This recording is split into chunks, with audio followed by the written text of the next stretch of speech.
거룩하신 하나님의 말씀과 함께 교회를 보존하시는 하나님, 엘리야와 미가와 같은 선자들은 거짓을 바치는 지주와 같은 자들에게 핍박을 받았으며, 예레미야와 호세아 선지자와 같은 이들은 우상의 담을 그릇에 불고한 자들에게 업신여김과 매맞음과 감옥에 갇힘과 말할 수 없는 짓밟힘을 당해왔습니다. 그러나 그들에 의해서 진리가 전해졌으며 진리의 기둥이 또한 세워졌으며 참된 하나님의 백성들이 먹고 마시고 그들이 전하는 말씀을 통해서 보존되어 왔습니다.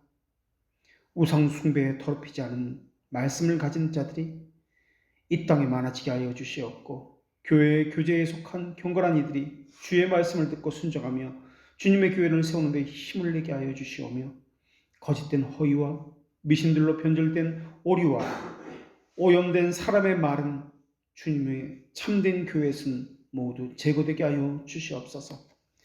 교회의 이름을 탈취한 거짓 모임에만 사람들의 머리에 쌓은 프로그램과 가공물로 도배되어 하나님의 진노의 대상이 되게 하여 주시옵소서.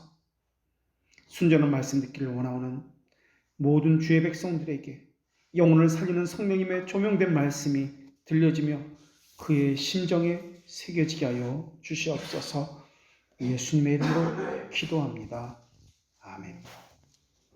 하나님께서 오늘 우리에게 주시는 말씀은 로마서 16장 20절의 말씀입니다. 하나님의 말씀을 봉독합니다. 평강의 하나님께서 속히 사탄을 너희 발 아래서 상하게 하시리라. 우리 주 예수의 은혜가 너희에게 있을지어다. 아멘. 평강의 하나님께서 속히 사탄을 너희 발 아래에서 상하게 하시리라 라는 이 말씀은 하나님께서 하나님의 백성에게 주신 약속의 말씀입니다. 하나님은 하나님의 백성에게 사탄과 대항해서 싸울 것을 권면하고 있지만은 또한 동시에 승리를 약속해 주셨습니다. 그런 다음에 주시는 말씀이 무엇이었냐면, 그리스도의 은혜가 너희, 즉 이때 너희는 로마교회를 이야기합니다. 로마교회와 함께 하기를 너희에게 있을 것이다 라고 주어집니다. 여기서 그리스도의 은혜라고 이야기합니다. 예수님의 은혜가 있다라고 이야기합니다. 이것은 이미 확보해 놓은 모든 것을 이야기합니다. 그 모든 것을 누릴 수 있기를 바란다라는 말씀입니다. 그래서 오늘은 이 말씀을 가지고 하나님에게서 시작되어서 하나님께서 완성하신 것, 그것만이 온전한 약속이라는 것을 나누도록 하겠습니다. 그래서 첫 번째는 기도를 통해서 그것을 증명해 보이겠고요. 두 번째는 아담과 하와의 예를 통해서 그것을 또한 증명하겠고요. 세 번째는 약속이 궁극적으로 말하고자 하는 예수 그리스도를 통해서 이 말씀을 나누도록 하겠습니다. 오늘 본문에서도 그렇지만은 우리가 기도해야 할 때 반드시 기억해야 하는 것은 그 기도는 반드시 바른 기도여야 한다는 사실입니다. 모든 기도가 아니라는 사실입니다. 오늘 본문 말씀을 보면 하나의 의문점을 갖게 됩니다. 평강의 하나님이 속히 사탄을 너희 발 아래서 상하게 하신다라고 말씀하셨는데, 이 말씀은 창세기 3장 15절에 원시 언약의 말씀입니다. 원시 복음이라고 이야기합니다. 이것은 메시아에 대한 언약입니다. 그리고 오늘 본문에는 평강의 하나님이라고 그렇게 말씀하고 있는데, 이 평강의 왕은 이사야 9장 6절을 보면 바로 메시아이신 그리스도라는 것을 알 수가 있습니다. 그런데 오늘 본문에서는 평강의 하나님이 그 일을 할 것이라고 말씀하고 있습니다. 또 다른 하나는 그 일이 아직 이루어지지 않은 것처럼 속히 이루어질 것이라고 말씀하고 있다는 사실입니다. 우리가 알고 있는 대로 그리스도께서 이 땅에 오심으로 십자가를 지시고 죽으시고 승천하심으로써 사탄의 머리가 이미 상했다라는 것을 알고 있습니다. 우리가 창세기 3장 15절 하반부 말씀을 읽어드리겠습니다. 여자의 후손은 내 머리를 상하게 할 것이요 너는 그의 발꿈치를 상하게 할 것이니라. 이 말씀은 하나님께서 뱀에게 하신 말씀입니다. 여자의 후손이라고 할 때 이 여자의 후손은 그리스도이라는 것을 의미합니다. 그리스도께서 사탄의 머리를 상하게 하겠고 사탄은 그리스도의 발꿈치를 상하게 한다라는 겁니다. 그 발로 밟으니까 그 사탄이 발꿈치를 상하게 한다라는 것입니다. 자, 이 창세기 15장 3장 15절 말씀과 오늘 본문의 말씀 상반절을 한번 비교해 보겠습니다. 오늘 본문 상반절 말씀을 다시 읽습니다. 평강의 하나님께서 속히 사탄을 너희 발 아래서 상하게 하시리라. 창세기 3장과 로마서의 이 두 구절을 비교하면 첫째로 평강의 하나님이라고 로마에서는 기록하고 있지만 그리스도라는 것을 알 수가 있습니다. 둘째로 창세기에는 머리를 상하게 한다는 말씀이 있지만 로마서에는 머리라는 말이 없습니다. 그저 상하게 한다라고 합니다. 그래서 창세기의 말씀을 미루어서 보건대 머리를 상하게 하시는 거구나 라는 것을 짐작해 볼 수 있습니다. 세 번째는 창세기에서는 여자의 후손이 사탄의 머리를 상하게 한다고 했는데 이 로마서 오늘 본문에서는 이때 너희는 로마 교회입니다. 로마 교회가 사탄의 머리를 상하게 한다라고 그렇게 말씀하고 있습니다. 물론 이 말씀은 로마 교회라고 했지만 로마 교회 교인이 아니라 교회 머리이신 그리스도께서 상하게 하신다는 말씀으로 우리가 이해할 수 있습니다. 로마 교회 자체가 무엇을 하는 게 아니라 그리스도께서 하신다는 것입니다. 넷째로 그리스도께서는 사탄의 머리를 이미 상하게 하셨습니다. 그런데 로마서에서는 아직 상하게 하지 않은 것처럼 미래에 있을 것이라고 속히 이루어질 것이다. 미래에 있을 것이다 라고 말씀하고 있다라는 것입니다. 그래서 오늘은 이런 문제를 풀어가면서 그리스도께서 어떤 분인지를 말씀드리겠습니다. 우리는 기도의 모범으로서 주님께서 알려주신 주의 기도를 잘 알고 있습니다. 이 주기도문의 형식을 보면은 서론이 있고 6가지 청원이 있고 마지막에 결론 부분이 있습니다.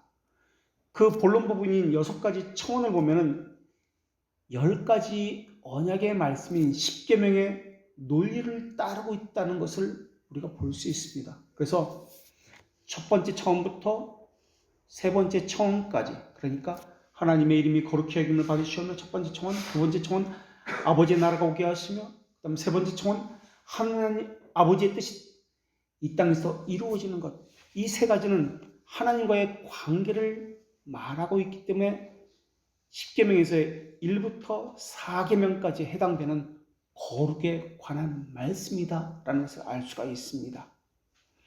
그 다음에 주기도문의 네 번째부터 여섯 번째 청원, 네 번째 청원 일용할 양식을 주시고, 다섯 번째 청원 죄들의 용서에 대한 것, 여섯 번째 청원 시험에 들지 않게 해달라는 청원. 이것은 사람과의 관계 속에서 나타나는 청원이라는 것을 알 수가 있는데, 이것은 10계명의 다섯 번째부터 10번째 해당되는 의에 해당되는 청원이라는 것을 알 수가 있습니다. 그러니까 하나님 사랑과 이웃 사랑이 10계명을 나타나는 것이 아니라 주기도문에도 1부터 3까지는 하나님 사랑, 4부터 6번째 청원은 이웃 사랑으로 나타나는 것을 우리가 알 수 있습니다. 이 거룩과 의, 하나님 사랑과 이웃 사랑, 이것은 하나님의 형상을 이야기합니다. 하나님의 형상은 거룩과 의라고 우리가 배워서 알고 있습니다. 그래서 십계명과 주기도문의 구조를 보면은 어떻게 보면 그리스도의 신성과 인성이라고도 말할 수 있고, 또 영원과 시간이라고도 말할 수 있습니다. 영원이라는 것은 우리가 이미 배웠습니다. 하나님의 측면이라는 것, 시간이라는 것은 사람의 측면이라는 것을 배웠습니다. 그리스도의 신성이 하나님의 측면이라면 인성은 사람의 측면을 말하고 있는 것처럼 말입니다. 주기도문에서 아버지의 뜻이 하늘에서와 같이 이 땅에서 이루어지리라 라는 이 세 번째 청원은 두 번째 청원인 아버지의 나라가 오게 하시며를 더 쉽게 이해하기 위해서 더해진 것입니다. 주기도문의 두 번째와 세 번째 청원이 아버지의 나라가 오게 하시며 아버지의 뜻이 이 땅에서 이루어지는 것, 이 모든 것은 사실 하나님이 다스린다는 것을 표현하고 있는 그러한 의미를 가지고 있습니다. 사람은 하나님께서 이 땅을 다스린다는 것을 쉽게 체험할 수가 없기 때문에 하나님의 뜻이 하늘에서처럼 이 땅에서 이루어지는 것이 무엇인지에 대해서 아버지의 나라가 오게 하는 것을 덧붙여서 기도하라고 알려주신 것입니다. 그러니까 진리를 볼 때는 항상 하나님의 측면이 있고 인간의 측면, 이것이 있기 때문에 둘 다를 살펴봐야 한다는 것입니다. 하나님의 측면은 영원이라는 것, 필연성이라는 것을 말하고 있습니다. 사람이라는 것은 공간에 제약이 있고 시간 안에 있기 때문에 시간과 제한, 또 우리의 책임성과 자발성을 이야기하고 있습니다. 하나님의 측면은 우리가 배운 대로 단번에, 이 단번에는 영원하다, 변치 않는다, 신성이다, 그런 개념을 가지고 있습니다. 사람의 측면은 일시적이다, 반복적이다 라는 개념을 가지고 있습니다. 이 둘은 항상 함께 가는 개념입니다. 그러나 이 둘 가운데 굳이 구분해 보자면 하나님의 측면이 사람의 측면보다 먼저여야 한다는 것입니다. 사람의 측면은 하나님의 측면이 있을 다음에 나온 은혜의 결과물이기 때문에 그렇습니다. 구원도 그렇지만은 기도도 우리 자신에게서 얻을 수 있는 것이 아닙니다. 사람들은 이 기도를 내 자신으로부터 시작하는데 그렇게 생각하는데 그렇지 않습니다. 하나님으로부터 시작해서 하나님에게서만 얻을 수 있는 것입니다. 그리고 하나님에게로 다시 돌아가는 것이 기도입니다. 이 말은 하나님의 입장에서 나를 바라봐야 한다는 말입니다. 할 수 있는 한 기도를 통해서 나와 우리를 객관화시켜서 바라보아야 한다는 말입니다. 자기가 가진 짧은 지식, 체험, 자기 생각, 판단, 감정, 이성으로 무한한 하나님을, 영원한 하나님을 판단하지 말라라는 것입니다. 그런데 사람들은 저급한 자기 소견으로, 자기 체험으로, 자기 판단으로 하나님을 재고 하나님을 판단합니다. 어떤 사람은 규모를 가지고 판단합니다. 어떤 사람은 그 교회 목사를 가지고 하나님을 판단합니다. 어떤 사람은 자기 체험과 느낌, 감정을 가지고 하나님을 판단합니다. 교회는 그렇기 때문에 이러한 것들은 잘못되었다고, 이것을 버리라고 자기를 부인하는, 훈련을 시키는 장소입니다. 그런데 그것을 버리라고 훈련을 시키는 교회에 와서 자기를 부인하는 훈련도 받지 아니하고 그저 자기 판단을 가지고 잣대를 재면서 하나님도, 하나님 말씀도, 교회도 판단하는 것이 오늘날 다반사로 이루어지는 일입니다. 교회의 가르침과 질서에 순종할까 말까 결정하는 것도 자기 자신입니다. 아무리 하나님의 말씀이라 해도 자기가 원해야 순종하지 절대 순종하지 않습니다. 특히 이것은 기도에서 더욱 두드러지게 나타납니다.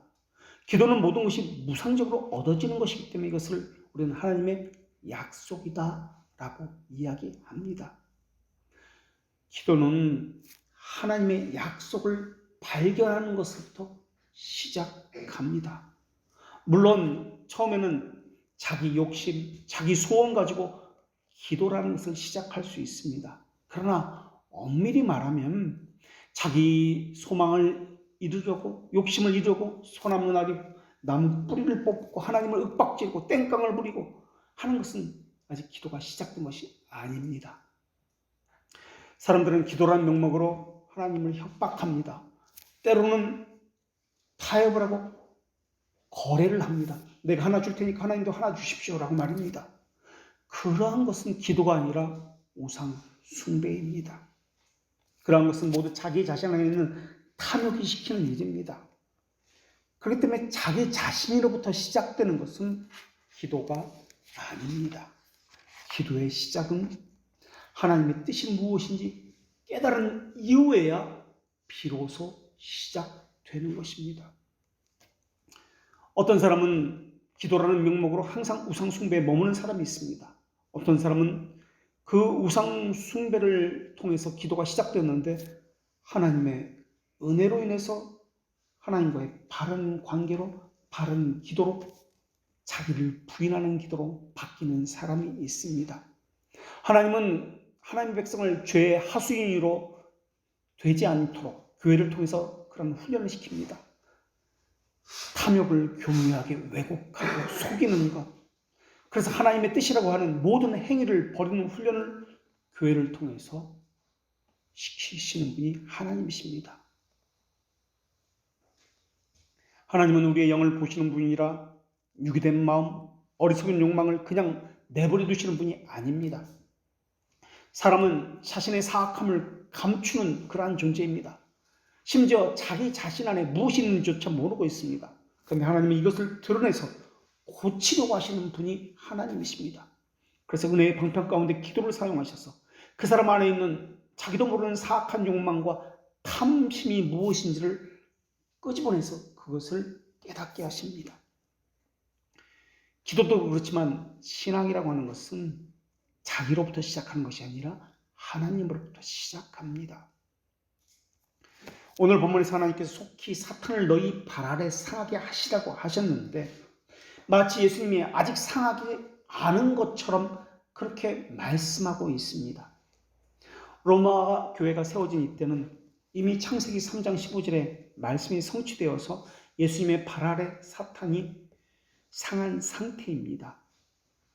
그런데도 아직 이루어지지 않은 것처럼 표현하고 있는 것은 로마 교회의 거짓 교사의 문제가 아직 해결되지 않았기 때문이라고 보여집니다.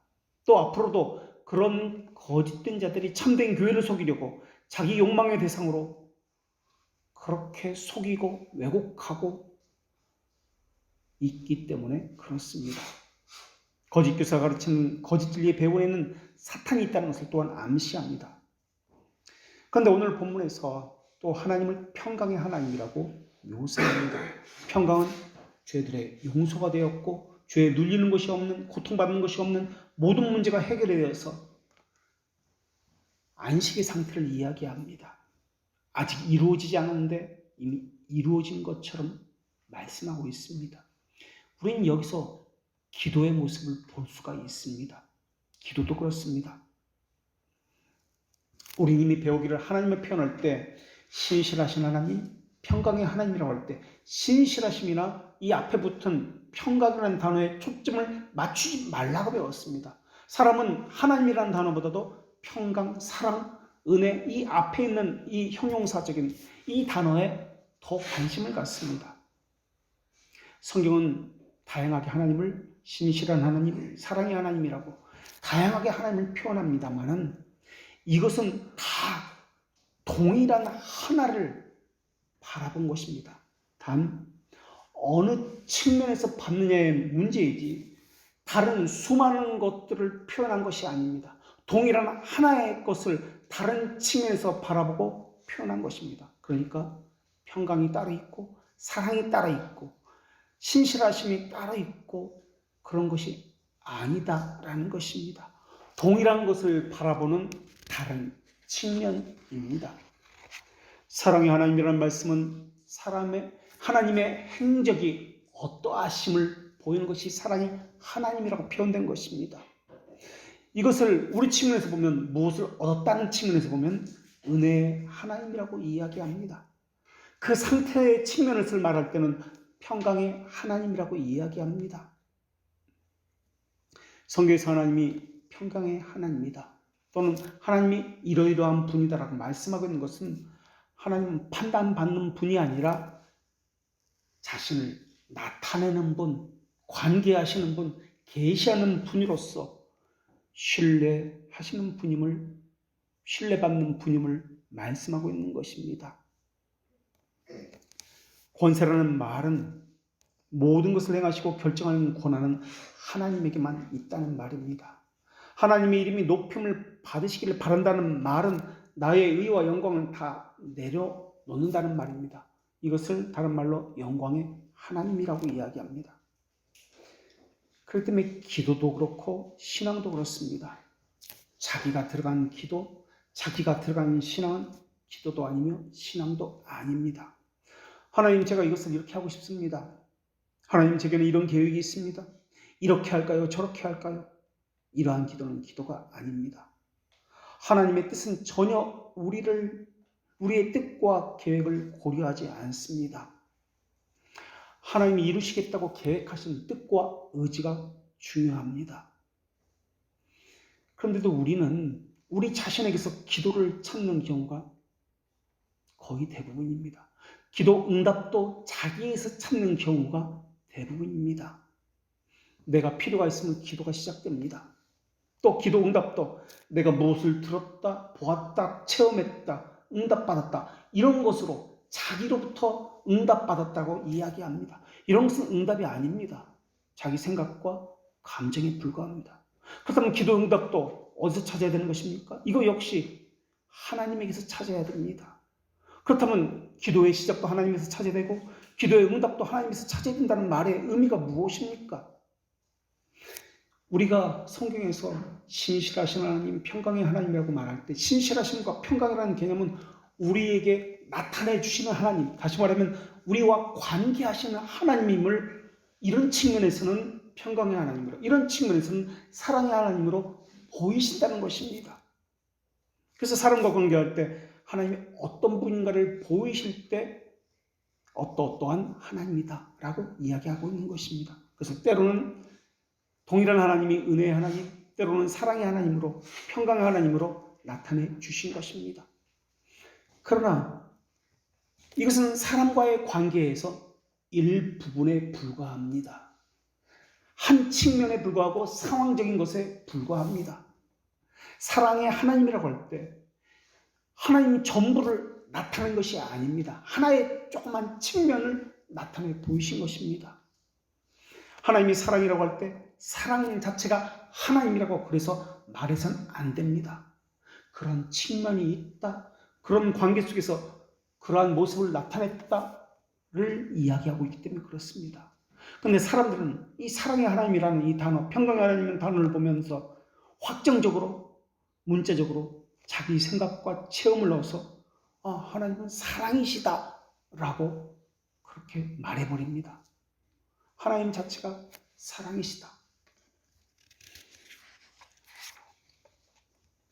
우리는 기도할 때 하나님 안에서만 그 이유를 발견해야 됩니다. 그런데 사람은 자꾸 자기 자신 안에서, 신앙도 마찬가지입니다, 그 이유를 찾아내려고 합니다. 평강의 하나님이 속히 이루신다는 이 말씀도 마찬가지입니다.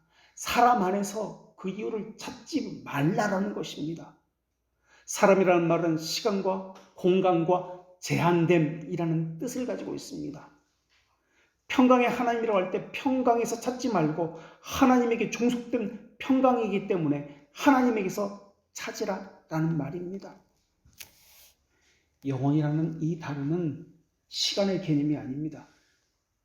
영원이 있고 그 다음에 시간이 있고 이 시간이 끝난 다음에 영원이 있다, 이런 개념이 아닙니다. 영원이라는 개념은 현재라는 개념입니다. 그러니까 과거, 미래가 있는 것이 아니라 하나님의 현재만 있는데 모든 우리의 시간들을 포함해서 영원이라고 이야기하고 있는 것입니다. 하나님께서는 영원에 무한에 계신 분이 그 시간과 공간 속에 자기를 낮추어서 제한됨 속으로 우리와 교제하시려고 자신을 낮추어 만나주시는 것입니다. 이것을 섭리라고 합니다.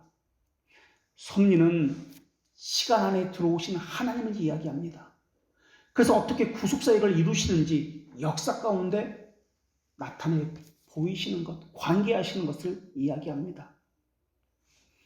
이것을 기도에 적용해 보면 우리 측면에서는 우리는 시간과 제한과 또한 반복적인 그러한 존재이기 때문에 아직 기도응답이 이루어진 것이 아닙니다. 그러나 하나님의 측면에서 보면 하나님의 계획이 세워졌다면 이미 그 일은 이루어진 것입니다. 문제는 그것이 하나님의 계획이고 약속이냐의 문제이지 이루어질 것이다, 이루어지지 않을 것이다 하는 것은 전혀 문제가 되지 않습니다. 하나님의 약속이면 반드시 이루어지게 되어 있습니다. 물론 우리 측면에서 보면 시간의 제한 속에 있기 때문에 아직 이루어지지 않았다라고 이야기합니다만은 하나님의 측면에서 보면 이미 이루어진 사건입니다. 사람들은 자기 생각으로, 자기 체험으로 하나님을 판단하려고 합니다. 그러다 보니까 이 기도가 이루어졌는지 이루어지지 않는지 갈등과 불안함의 연속이 있게 되는 것입니다. 기도는 그것이 하나님의 뜻입니까? 하나님의 의지입니까? 정말 하나님의 약속입니까? 이것을 물음으로부터 시작됩니다. 하나님의 뜻이, 그것을 아는 것이 기도의 시작이기 때문에 그렇습니다. 사람의 입장에서는 그것이 도대체 언제입니까? 너무 고통스럽고 기다리는 것이 너무 힘이 듭니다. 그 약속에 대해서 의심이 되기도 하고 될지 안 될지 불안하기도 합니다. 그 이유는 사람은 하나님과는 다르게 시간과 공간과 제한이라는 영역 속에서 살고 있기 때문에 그렇습니다. 물론 타락의 가능성이 있었지만 타락 이전에 아담은 하나님에 대해서 믿었습니다. 하나님을 믿었다고 할 때 하나님의 속성을 믿은 것입니다. 아담이 죄를 지은 이후에 자기 형상대로 아들을 낳았습니다. 그리고 가인이라고 이름을 붙여줬습니다. 가인이란 이름의 뜻은 얻었다라는 뜻입니다. 자기가 낳았는데 얻었다라고 합니다. 얻었다는 것은 선물이라는 뜻입니다. 은혜라는 뜻입니다. 타락한 아담에게 최고의 선물은 무엇이었을까요? 과연 아들을 얻는 것이었을까요? 가시적이고 물질적인 이 아들을 내가 얻는 것이었을까요? 아담과 하와는 지금까지 자녀를 낳아본 적이 없기 때문에 자녀를 낳는다는 개념조차 무엇인지 모르는 사람이었습니다. 성경에는 없습니다만 아마도 아담과 하와에게 최고의 선물은 아들이 아니라 하나님과의 관계가 회복되는 것이 아니었을까라고 생각되집니다. 자신이 낳은 가인을 보고 무엇을 생각했을까요? 성경에 나오지 않지만 모르긴 몰라도 가인을 얻었을 때 하나님을, 그리고 타락한 자신의 처지를 생각했을 것입니다. 그래서 가인이라는 이름은 얻었다, 선물로 받았다라는 이름을 지었을 것이라 보입니다. 하나님부터 주어진 것입니다. 얻었다는 말의 의미는 자기 것이 아니라는 말의 의미입니다. 가인에게 주신, 하나님께서 아담과 하와에게 주신 그 약속을 기억해냈을지도 모르겠습니다. 아담과 하와에게 최고의 선물은 하나님께서 자신의 죄를 다 용서하시고 다시 관계를 회복하신다라는 이 언약의 성취, 여자의 후손으로 오시는 그분이 사탄의 머리를 상하게 한다는 그 약속의 성취를 보는 것입니다. 어쩌면 자신의 모습대로 태어난 그 가인에게서 그 가능성을 보았는지도 모르겠습니다. 왜냐하면 하나님의 선물로 주셨기 때문에, 하나님의 형상을 따라서 가인을 만났기 때문에 그렇습니다. 아담과 하와는 하나님이 말씀하신 그 여자의 후손이 이 가인이 아닐까? 사람에게는 생명을 창조할 능력이 없지 않는가? 하나님만이 하실 수 있지 않는가? 하나님의 형상이라는 것은 영의 기능을 이야기하지 얼굴과 감정 같은 것을 이야기하지 않습니다. 하나님이 주셔야만 그런 기능을 가질 수 있습니다. 가인과 아벨은 성경에 기록된 대로 하나님에게 예배했습니다. 처음부터 그렇게 예배했던 것은 아니었을 것입니다. 아마도 모르긴 모르지만 아담과 하와가 자녀들에게 이렇게 예배하라, 이런 방식으로 하나님께 어떤 마음으로 예배하라고 하나하나 가르쳤을 것입니다. 어릴 때부터 부모가 하는 것을 보고 가인은 어떻게 예배하는지, 하나님과의 관계를 어떻게 하는지 배웠을 것입니다. 그리고 왜 자신들이 이렇게 저주를 받아 타락한 상태에 있는지, 그들한 자신의 죄에 대해서, 하나님과의 관계 깨어짐에 대해서 가인에게도 알려주었을 것입니다. 그것을 보면서 아담과 하와는 하나님이 주신 영의 기능이 내 자식들에게도 있구나 라고 생각했을 것입니다. 아담과 하와는 우리는 죄를 지은 사람이니까 틀렸다. 그러나 하나님이 보내주신 그 언약의 자손, 여자의 후손은 그 내 자식이 아닐까? 가인을 통해서 다시 우리를 받아주시지 않을까? 라고 생각했기 때문에 가인의 이름을 얻었다라고 지었는지도 모르겠습니다. 더군다나 아담과 하와의 가르침을 따라 하나님 앞에 예배하는 모습들을 보면서 하나님을 찾는 것을 보면서 소망을 가졌을지도 모르겠습니다. 그런데 이 영의 기능은, 가인이 가진 영의 기능은 아담과 하와가 물려준 부패한 영의 기능이었습니다. 가인이 아벨을 죽였을 때 아담과 하와는 너무나도 절망했을 것입니다. 이 모든 것들은 난생 처음 겪는 일입니다. 자식이 태어나는 것, 사람이 죽는 것 처음 보는 일입니다. 하나님과의 관계가 회복되는 것은 가인을 통해서가 아니었구나. 여자의 후손인 그 사람이 가인이 아니었구나 라고 생각했을 것입니다. 그렇다면 하나님이 말씀하신 여자의 후손은 누구이지? 간절했을 것입니다. 묻고 또 묻고 오랜 기간 기다렸을 것입니다. 가인은 여호와 앞에서 떠나 자기 길로 갑니다. 여호와 앞에서 떠나 자기 길로 갔다라고 성경은 기록하고 있는데 이것은 여호와를 버렸다, 잊었다, 하나님이 예배하지 않는다 그런 말일 것입니다. 가인은 떠났고 아벨도 죽었습니다.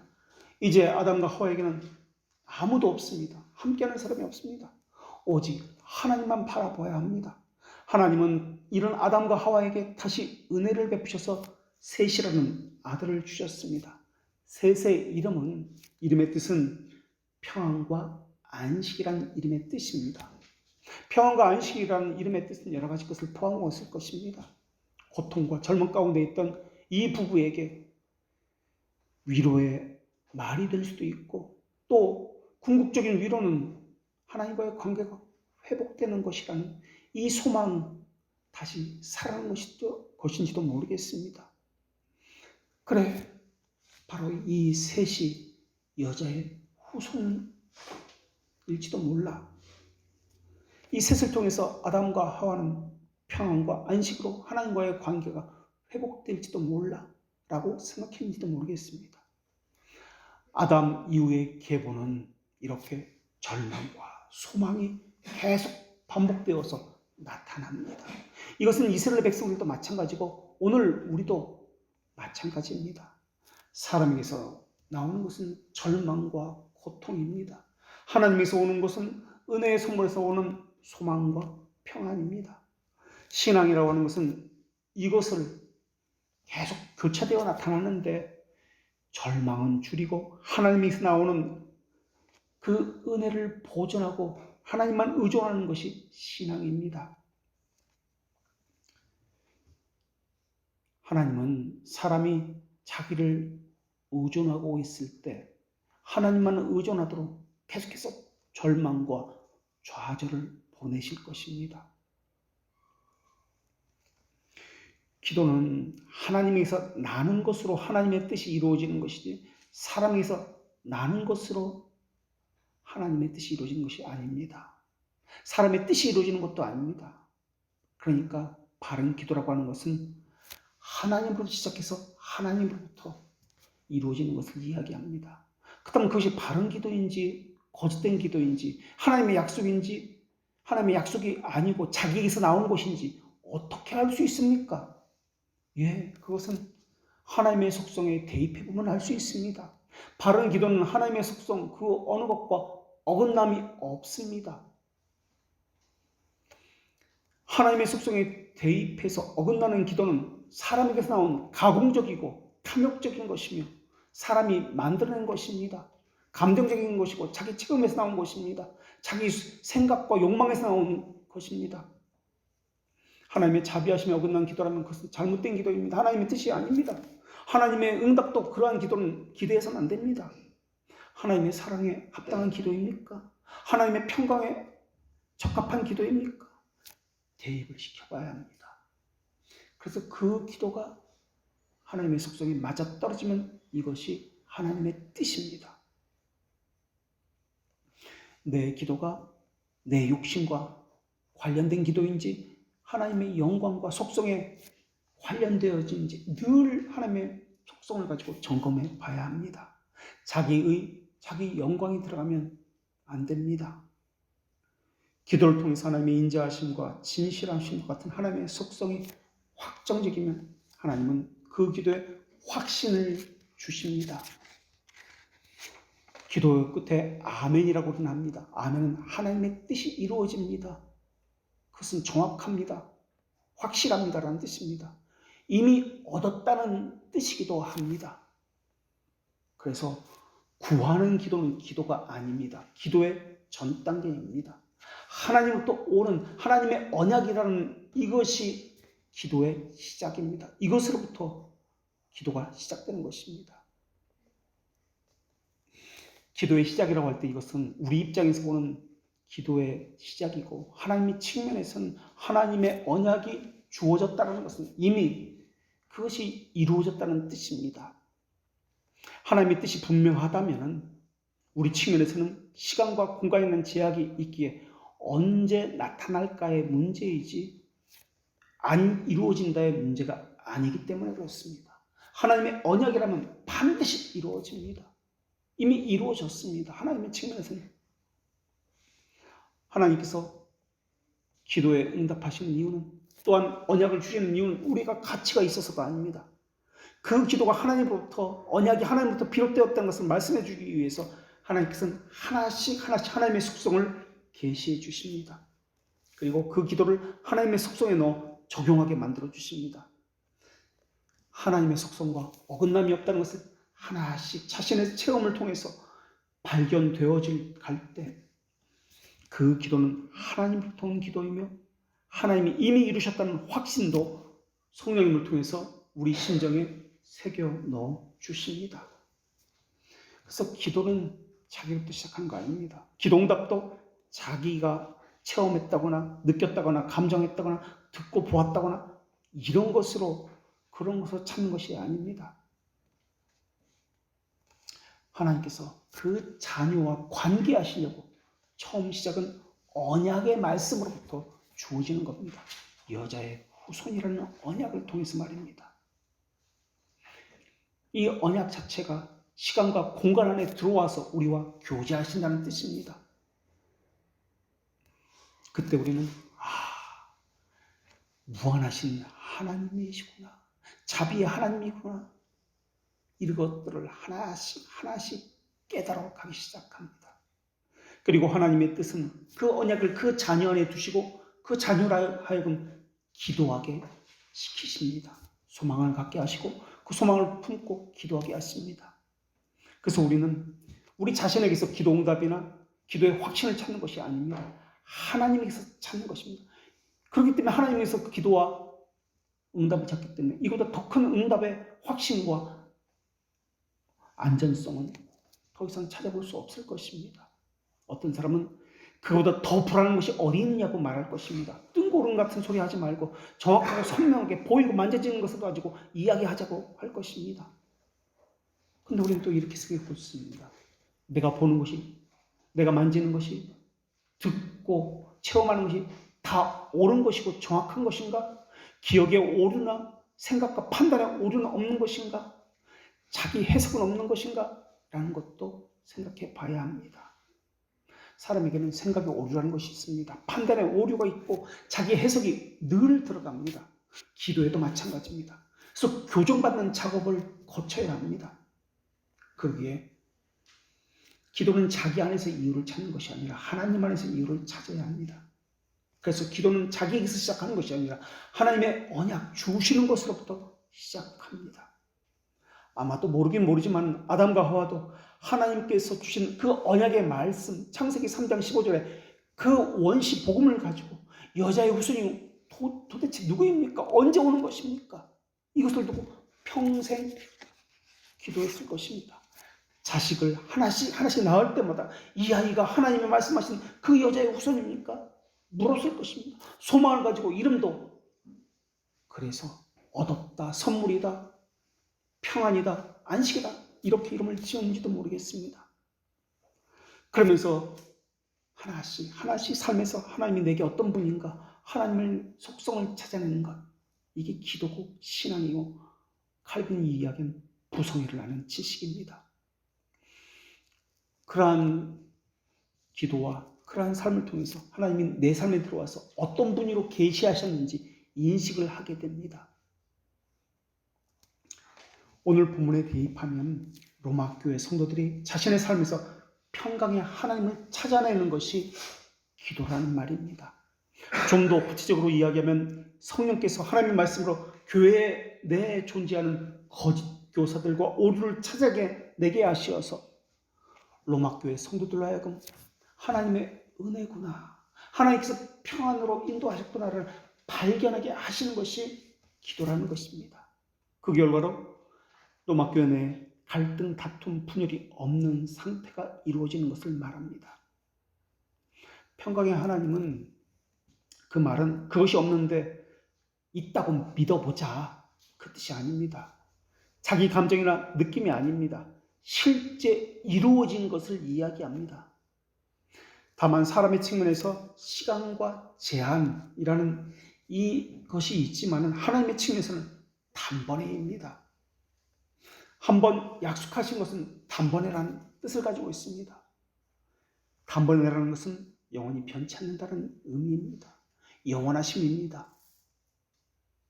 우리의 의를 의지하지 않는 것, 이게 기도고 신앙생활입니다. 하나님의 자녀와 교제하시려고 자신을 낮추고 시간과 공간 안에 들어오신 가장 최고의 성취와 절정은 예수 그리스도입니다.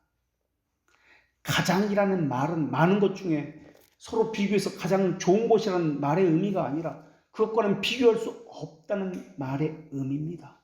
더 완전할 수 없는 것, 그만큼 온전하고 완벽한이라는 개념입니다. 비교할 수조차 없는 것. 기도는 이 땅에 오신 하나님이신 그리스도의 반영입니다. 하나님의 뜻이 이루어지는 것이기 때문에 그렇습니다. 우리 측면에서 보면 기도는 하나님의 뜻을 이루는 하나님의 의지의 반영입니다. 그렇기 때문에 언약은 엄밀히 말하면 기도가 아니라 성취고 하나님의 자기 계시입니다. 하나님의 자기 계시의 절정이 말씀이 육신이 되어 우리에게 오신 그리스도이십니다. 우리는 지금 기도라는 주제를 가지고 설명하고 있습니다만 사실 이것은 말하고자 하는 실제적인 주제가 아닙니다. 다만 기도는 하나님이 우리에게 오심의 반영체라는 것을 말씀드리고 있는 것입니다. 하나님이 이루시고자 하는 그 언약, 하나님의 뜻의 의지에 나타나심, 관계의 하심 속에 우리에게 주어진 것이 바로 기도다라는 것을 말씀드린 겁니다. 본격적으로 다루고자 하는 것은 그 계시의 절정인 말씀을 오신 예수 그리스도의 오심입니다. 창세기 3장 15절에서 원시복음이 그리스도를 궁극적으로 말씀하고 있습니다. 말씀 오시는 그분은 창조주시며 만물을 다스리는 분이십니다. 말씀은 존재를 발생시키셨고 그분은 전능하신 분이십니다. 말씀이신 예수 그리스도는 하나님과 동일 본질이십니다. 다른 본질이나 유사한 본질이 아닙니다. 또 한 하나님이 신적 행위의 다양한 형태로, 이때는 이 모습, 저때는 저 모습으로 다양한 형태로 나타나는 것도 아닙니다. 이러한 주장을 했던 사람이 사벨리우스주의 또는 양태론이라고 합니다. 이러한 주장을. 예수 그리스도는 영원하고 전지하고 불변하며 무소부지하고 전능한 분이십니다. 은혜를 베푸시면서 거룩하시고 공의를 가졌으면서도 사랑을 베푸시는 분입니다. 그리스도는 지금도 신성의 모든 특성적 직무들을 수행하고 계십니다. 그리스도께서 행하시는 그 특성적 직무는 창조, 보존, 다스림, 이후에 있을 최후 심판과 같은 것입니다. 예수 그리스도에 인한 영광과 하나님으로 인한 영광은 일치하고 동일합니다. 존재하는 모든 것은 창조주이며 구속주인 그리스도를 찬양해야 마땅합니다. 이것이 경건의 진수입니다. 그렇기 때문에 교회라고 하는 것은 본질적으로 복음을 전하는 것도 아니고 설교하는 것도 아닙니다. 예식이나 성찬을 하는 것도 아닙니다. 교회는 본질적으로 그리스도를 찬양하고 경배하는 곳이 교회입니다. 그리스도께서 머리로 계셔서 다스리고 그것을 기뻐하는 것이 교회입니다. 그래서 엄밀히 말하면 하나님과 함께 계신 말씀, 하나님에 의해서 보냄을 받은 그리스도, 하나님에 의해서 버림받은 그리스도라는 이 말은 쓸 수가 없는 말입니다. 이 말을 그리스도는 성부 하나님에게 종속된 분이 아니라는 말입니다. 이것을 어려운 말로 성자 종속설이라고 이야기합니다. 영어로 서브네이셔니즘이라고 이야기합니다. 성자 종속설. 또 다른 말로는 제1우위설이라고도 이야기합니다. 그러니까 가장 높은 분이 하나님 중에 성부 하나님이고 그 다음이 성자 하나님인데 성부 하나님께서 명령을 받아서 움직이는 그런 조금은 하위 존재라는 개념입니다. 이게 성자 종속설입니다. 그리스도는 지존하시는 전능하신 분이십니다. 누가 누구에게 명령을 받고 명령을 주고 그 뜻에 움직이는 분이 아닙니다. 예수 그리스도는 성부로부터 시작되지 않았습니다. 성부 하나님이 예수 그리스도의 신성의 기초나 원리도 아닙니다. 예수 그리스도는 구분된 다른 세 가지 신으로 나타내시는 분도 아닙니다. 성부, 성자, 성령, 하나님은 한 하나님 안에서 세 인격으로 영원토록 구별되실 뿐입니다. 말씀이 육신이 되어 우리에게 오셨다는 이 말씀은 하나님으로서 자기 고유의 본성을 버렸다는 말도 아니고 육신으로 변했다라는 말도 아닙니다. 육신이 되셨다라는 이 말의 의미는 육신으로 이 땅에 계셨다라는 뜻입니다. 그러나 육신으로 계셨다는 말은 일시적인 사람의 모습으로 하나님의 현현을 또한 말하는 것이 아닙니다. 육신으로 계셨다는 말의 의미는 우리 가운데 거하시어 사람으로서 의존성을 가지셨고 고난에도 동참하셨다라는 말의 의미입니다. 그렇게 말하니까 사람들은 또 이렇게도 주장합니다. 예수 그리스도의 신성은 완전하지만 인성은 사람과 동일하게 타락한 인성을 취한 것입니다. 라고 말입니다. 그러나 또 그들은 이렇게 이야기합니다. 그분은 타락한 인성은 취하셨지만 죄는 없으신 분입니다. 왜냐하면 예수 그리스도는 하나님과 동일 본질이면서도 동시에 사람과도 동일 본질이기 때문에 그러합니다. 이렇게 이야기하면 잘못된 주장입니다. 타락한 인성을 가졌다고 이야기하면 이건 죄가 있다는 말입니다. 죄를 안 지었어도 죄가 있다는 말입니다. 왜냐하면 사람의 부패한 존재에 그리스도께서 참여했다는 말이기 때문에 그렇습니다. 이 말은 그리스도에게 원죄가 있다는 말입니다. 그리스도도 원죄에 의해서 부패했다는 말입니다. 그래서 동종료 탄생교리가 중요한 겁니다. 그런데 어떤 사람들은 동종료에게 나시고를 빼어버립니다. 여자에게 나시고라고 고쳐버립니다. 하나님께서 말씀하신 여자의 후손에게 나셨다라는 말은 여자에게 나셨다는 말이 아니라 동정녀에게 나셨다라는 말의 의미입니다. 주님은 자신의 죄 때문에 저주를 받은 것이 아니라 개혁적 책임 때문에 십자가를 지신 것입니다. 그 죄는 주님의 죄가 아닌데도 주님은 누구의 명령에 의해서가 아니라 주님 스스로 속죄물이 되시기로 작정하신 것입니다.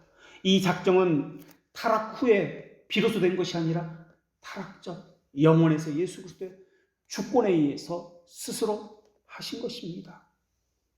타락 후 인간은 전적 무능력과 전적 부패 가운데 있기 때문에 그 어떤 선한 일을 행한다 할지라도 오염 외에는 행할 것이 없습니다. 사람의 본성에서 참된 것은 인격에서도 참됩니다. 사람의 본성에서 부패한 것은 인격에서도 거짓됩니다. 그렇기 때문에 인성을 취하셨으나 그리스도는 부패성도 취한 분이 아닙니다. 타락과 부패성은 없으셨으나 그리스도는 인간이 가진 인간성은 다 가지고 계십니다. 시험 받는 것, 친한 친구와 가까이 하고 있는 것, 배고픈 것, 슬퍼하는 것, 고통받는 것, 기뻐하는 것, 고난, 외로움, 죽은 것 같은 것들입니다. 사탄의 시험에 예수님은 사람이 떡으로만 살 것이 아니요 라고 말씀하셨습니다. 이 말의 의미는 자신이 사람이다 라는 것을 말씀하고 있는 것입니다.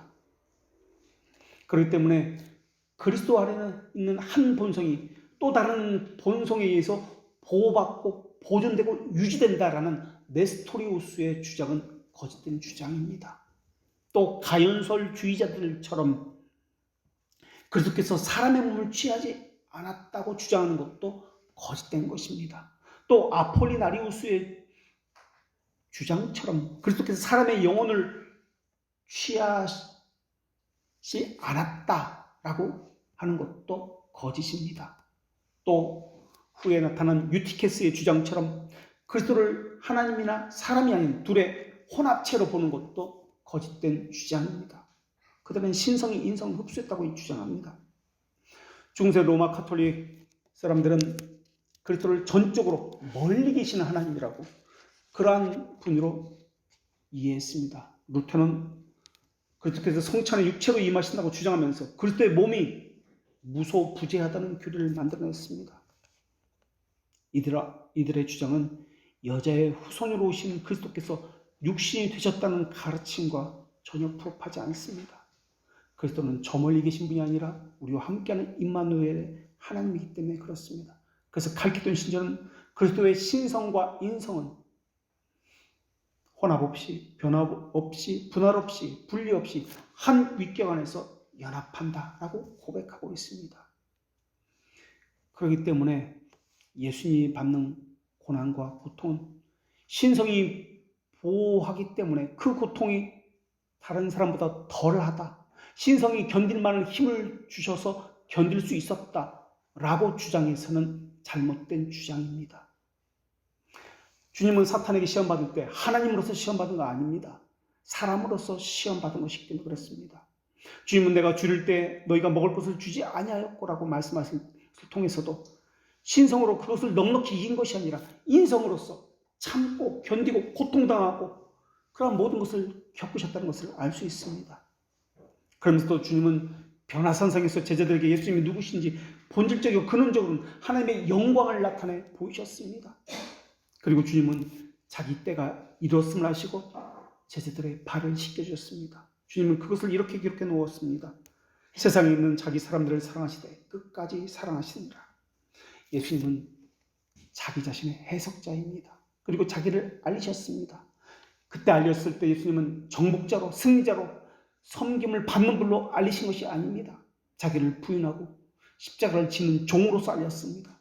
자기 비움의 결과가 십자가입니다. 그리스도는 자기를 아무것도 아닌 존재로 만드셨고 기꺼이 스스로 영광을 가리우고 버리는 분으로 만드셨습니다. 심지어 주님은 자신이 행한 업적을 찬송하도록 그렇게 강요하신 적은 단 한 번도 없습니다. 자신은 전당함을 주장하지도 아니하셨고 자신의 오름이 거부당했는데도 분개하지도 않았습니다. 스스로 주님은 불의의 자리에 서 계셨고 저주받고 버림받은 패배자로 자처하셨습니다. 사람들은 내가 받는 고난, 자기가 받는 고난과 아픔을 가지고 사람들에게 자기 의를 내세우며 찬사를 받기도 하고 동정심 받기를 원하고 있습니다. 특히 우리는 이런 점에서 조심해야 합니다. 다른 사람들은 편한 교회에서 신앙생활을 하는데 우리는 개혁교회에 참여해서 스스로 고난을 택했다. 어려운 길을 택했다. 자부심을 갖기 쉽습니다. 이때 나타나는 것은 자기 의입니다. 내가 이런 사람이야. 너희들이 나를 알아줘야 돼. 이것이 올무가 되는 경우가 많습니다. 그리스도는 사람으로부터 세상으로부터 거절당했고 멸시당했습니다. 그리스도의 남은 고난을 짊어져야 되는 교회는 승리주의에 빠져서 성공과 부를 추구해서는 안 됩니다. 자기 이름을 위해서 자기 의를 나타낼 안 되고 여러 감투를 쓰고 세상의 영예로운 자리에 앉지도 말아야 합니다. 그러나 서방교회는 그리스도는 고난을 겪을 수 없는 분으로 여겼습니다. 그래서 영광의 신학을 만들어냈습니다. 이것을 반대한 것이 루터의 십자가의 신학입니다. 동방교회는 고통 없는 그리스도를 만들어냈습니다. 그러나 그리스도만이 아니라 하나님도 성령님도 사람의 죄에 대해서, 멸망에 대해서 슬퍼하십니다. 성령님은 말할 수 없는 탄식으로 근심하고 고통스러워하십니다. 교회를 사랑하고 아파하고 아끼고 근심하는 분이 그리스도십니다. 성부는 성자가 당한 그 십자가의 고난을 직접 겪진 않았으나 아들을 잃어버림으로 고통을 당하셨습니다. 각 인격의 고통은 달랐지만 동일한 실제를 겪으신 분이 삼위일체 하나님이십니다. 예수님은 더 이상 성부 하나님에게 아들이 아니었습니다. 인류 역사상 가장 큰 죄인이었습니다. 주님이 부르셨으나 아버지는 거기에 계시지 않았습니다. 성경은 아버지라고 기록하지 아니하고 하나님이라고 그렇게 기록하고 있습니다. 나는 너와 관계가 없다는 뜻입니다. 주님의 발꿈치가 상하였습니다. 그러나 그것으로 인해서 사탄은 그리스도의 발 아래서 머리가 상하였습니다. 내가 먹는 날에는 반드시 주리라는 말씀이 그리스도에게서 성취된 것입니다. 여자의 후손으로 나셔서, 그러니까 정확히는 동정녀에게 나셔서 사탄의 머리를 상하게 하셨습니다. 여기에는 그리스도가 누군지에 대한 말씀이 들어있습니다. 그리고 죄의 배후에 누가 있는지도 말해주고 있습니다. 죄가 없는 분에게 죄를 묻고 있는 분이 누구입니까? 의로움으로 가득 찬 분에게 불의를 묻고 있는 분이 누구입니까? 하나님 자신이었습니다. 하나님의 정의를 만족시키기 위해서였습니다. 하나님은 아들을 향한 사랑보다도 그 백성을 향한, 성경에는 세상을 이처럼 사랑하사라고 나옵니다. 세상을 향한 사랑이 그 아들에 대한 사랑보다 앞선 분이 바로 하나님이셨습니다. 그래서 그리스도가 모든 죄를 짊어지고 죄의 값을 치르신 것입니다. 십자가에 못 박힘은 언약의 성취입니다. 하나님의 뜻이 이루어지는 사건입니다. 그의 백성을 보호한다는 것을 몸소 보여준 또한 사건입니다. 자기 아들까지 내어주신 분이 교회를 보호하지 않는다고요? 절대 그럴 수가 없습니다. 그런 교회, 십자가로 세워진 교회에 사탄이 다시 들어와서 힘을 쓸 수 있다고요? 절대 그것이 참된 교회라면 그럴 수가 없습니다. 물론 하나님의 허락하기 일시적으로 시험도 하고 사람의 연약성을 붙들고 장난질을 칠 수는 있습니다. 그러나 참된 교회라면 성령께서 보호하시기 때문에 영원히 그럴 수 없습니다. 다만 이 땅에는 사탄이 세운 사탄의 회당이 있는데 그들도 교회라는 간판을 달고 있습니다. 사탄의 회당에서는 온갖 탐욕과 이기심과 거짓 교류와 오류들이 난무할 것입니다. 그런 곳에서는 사탄이 왕노릇할 것입니다. 그러나 그리스도는 자기 백성을 대신하여 죄로 삼으신 바 되었기 때문에 대리적 속죄물로 죄의 저주를 받으신 바 되었습니다. 이것은 언약의 성취입니다. 그리스도는 하나님의 정의를 만족시켰습니다. 성경을 이것을 화목, 양자된 칭의와 같은 단어를 써서 표현했습니다. 여자의 후손이 뱀의 머리를 상하게 할 것이다 라는 이 첫 번째 복음 교리의 선포는 정확하게 이루어졌습니다. 하나님 안에서의 영원이라는 개념이기 때문에 이미 선포되자마자 이루어진 것입니다.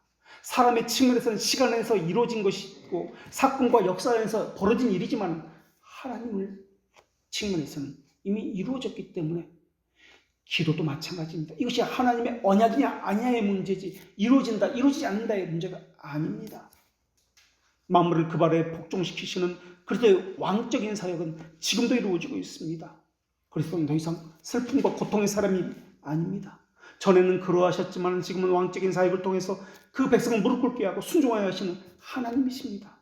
사탄을 이기고 모든 죄값을 치르신 그리스도께서 교회를 다스리고 그의 백성을 보호하시고 그의 백성에게 언약을 주시고 그의 뜻대로 그곳에서 행하시는 분이십니다. 이거보다 더 큰 확신이 어디 있으며 확실한 보증이 어디 있단 말입니까? 이거보다 더 확실한 기도 응답이 어디 있단 말입니까? 교회를 세우시고 보호하시고 지키시고 다스리는 분이십니다.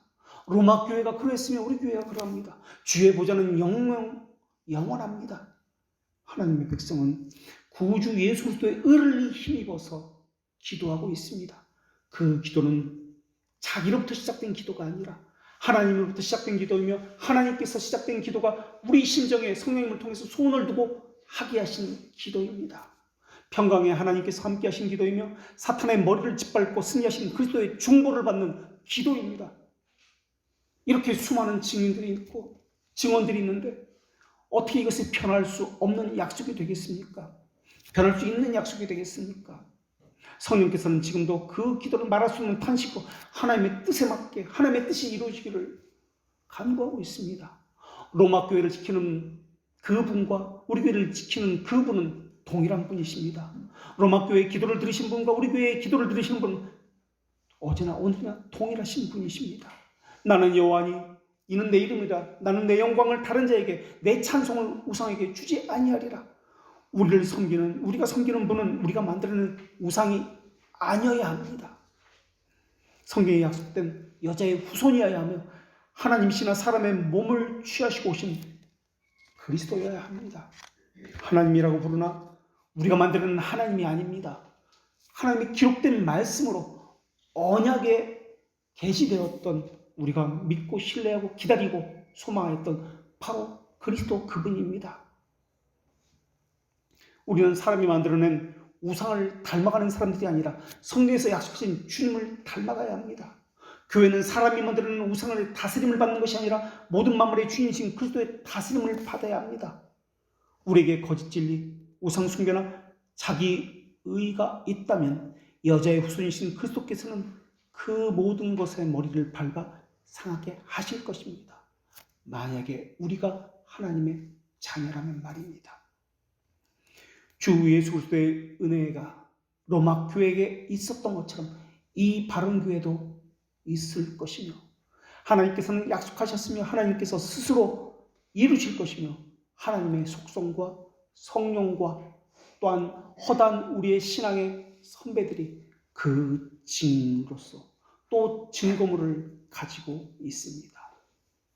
기도하겠습니다.